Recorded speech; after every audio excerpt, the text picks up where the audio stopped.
میم آج کل کراچی بھی بڑی خبروں میں آ رہا ہے کہ پہلے تو 90 والا واقعہ اس پہ، اور اس کے بعد جو لاشیں ملی ہیں وہ، اور اس کے ساتھ ساتھ ایم کیو ایم نے بھی وزیر اعظم شہباز شریف کو ایک جو ہے وہ ملٹیمیٹم دے دیے، کہاں پہ ٹانگ رہی ہیں آج آپ کی؟ ملٹیمیٹم بھی دے دیے. تو یہ کیا، یہ سیاسی الٹیمیٹم سوری آپ بلاول کے ساتھ تو نہیں رہ کر آئی ہیں؟ الٹیمیٹم دے دیا ہے. ملٹی ایٹم ہی کر نہیں دیتے نہیں، ہیں، نیا word ہو جاتا ہے multi atom.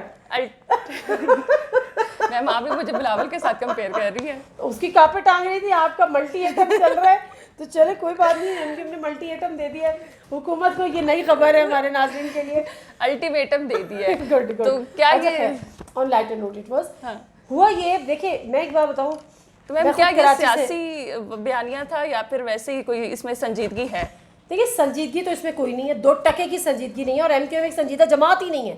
M Q M کو نہ آپ سنجیدہ لیا کریں اور نہ ایم کیو ایم کے کسی بیان کو آپ سنجیدہ لیا کریں. یہ آپ کو آگے بہت زیادہ کام آئے گا، کیونکہ یہ چیزیں آپ دیکھیں گے. یہ سب ڈرامے بازی ہے. اصل مسئلہ کیا ہے؟ اصل مسئلہ یہ ہے کہ سب ایم کیو ایم پاکستان بھی شدید پریشان ہے. کراچی میں جو ایم کیو ایم سب بٹی بھی ہے نا، ایک ایم کیو ایم لندن ہے، ایم کیو ایم پاکستان، سب پریشان ہے. سب کو سمجھ میں نہیں آ رہا کہ یہ اچانک ہوا کیا اس وقت. چاہے وہ ایم کیو، میں بڑا کھل کے یہ بول رہی ہوں، اسٹیبلشمنٹ کے تعلقات یا حالات و واقعات، معاملات سب کے ساتھ ٹھیک جا رہے تھے. بھائی ایم کیو ایم لندن کو تو آپ نے سائٹ پہ لگایا بھائی ہے نا، تو اس کے خلاف مزید کارروائیاں کرنے کی فی الحال ضرورت نہیں تھی. رہ گئی ایم کیو ایم پاکستان، اس کے ساتھ بھی معاملات بالکل صحیح چل رہے تھے، کوئی اتنا بڑا ایشو نہیں تھا. آل آف اے سڈن یہ ٹائمنگ بڑی امپورٹنٹ ہے کہ کیا ضرورت پڑی کہ آپ نے 90 جلایا، ایک لمبی بحث ہے.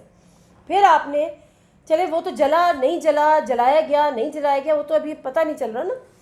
لیکن جو ایم کیو ایم لندن کے، یا اس وقت تو ایک ہی ایم کیو ایم تھی جب یہ لاپتہ 3 افراد ہوئے، اور ان کی لاشیں ملنا، اس نے سب لوگوں کو حیرانی میں، پریشانی میں ڈال دیا ہے، بشمول ایم کیو ایم پاکستان، بشمول ایم کیو ایم لندن.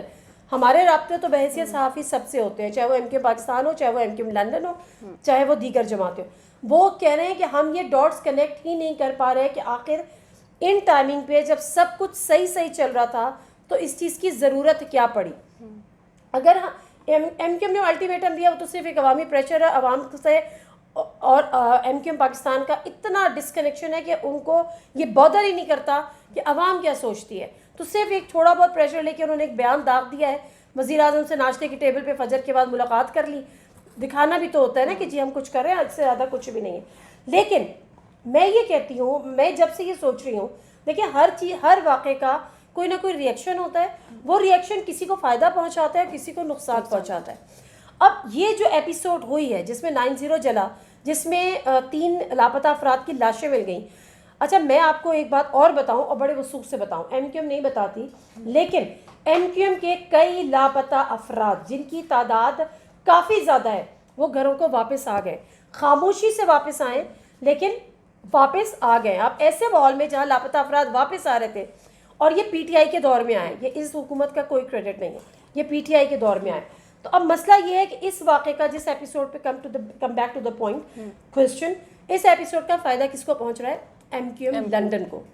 اس کی سمپتیز بڑھ رہی ہیں. ایم کیو ایم پاکستان والے جنازے میں گئے، جوتے مار کے ان کو باہر بھگایا. فائدہ کیا کون لے رہا ہے؟ M Q M London. اب ایم کیو ایم لندن کو سمپتیز بھی مل رہی ہیں، ہمدردی بھی مل رہی ہے، فائدہ بھی مل رہا ہے. اب یہ فائدہ کس کو فائدہ دے رہا ہے، یا یہ فائدہ کس کے فائدے میں ہے، اور اس کا فائدہ کس کے فائدے میں ہے، یہ ابھی آپ مجھ سے نہ بلوائیں تو بہتر ہے، پھر کبھی سے، لیکن کسی کے فائدے میں ہے. میم یہ خبر یہ بھی سامنے آ رہی ہے کہ پنجاب میں تبدیلی کی خبریں آ رہی ہیں، اور آصف زرداری نے بھی، آپ نے جیسے کہ کہا کہ لاہور میں ڈیرے جما لیے ہیں، تو کیا اس کا پنجاب حکومت پر کوئی خطرہ ہوگا؟ کیا آپ کو ایسا لگتا ہے؟ خطرہ ہے لیکن ابھی 50-50 ہے. زرداری صاحب نے، دیکھیں زرداری صاحب کو کہا جاتا ہے سیاست کا بادشاہ، مفاہمت کا بادشاہ، لیکن پچھلی ایپیسوڈ میں ہم نے ان کی ناکامی دیکھ چکے ہیں. پنجاب حکومت میں وہ کیا کہتے ہیں، گھٹے پڑتے ہیں، گھٹے کو ہاتھ لگاتے ہیں نا چودھری شجاعت حسین کے، اور پرویز الہی کو بھی مناتے رہے، سب کچھ ہوتا رہا. پرویز الہی نے تو ملاقات نہیں کی، لیکن اس دفعہ ناکامی کا منہ دیکھا آصف علی زرداری صاحب نے. ویسے ان کی ہمت اور حوصلہ ہے کہ عمر کے حصے میں اور اتنی بیماریوں کے باوجود وہ سیاست میں ان ہے، اور پھر ایک دفعہ کوشش کریں. اچھا پنجاب کو لے کے شہباز گل صاحب رہا ہو گئے.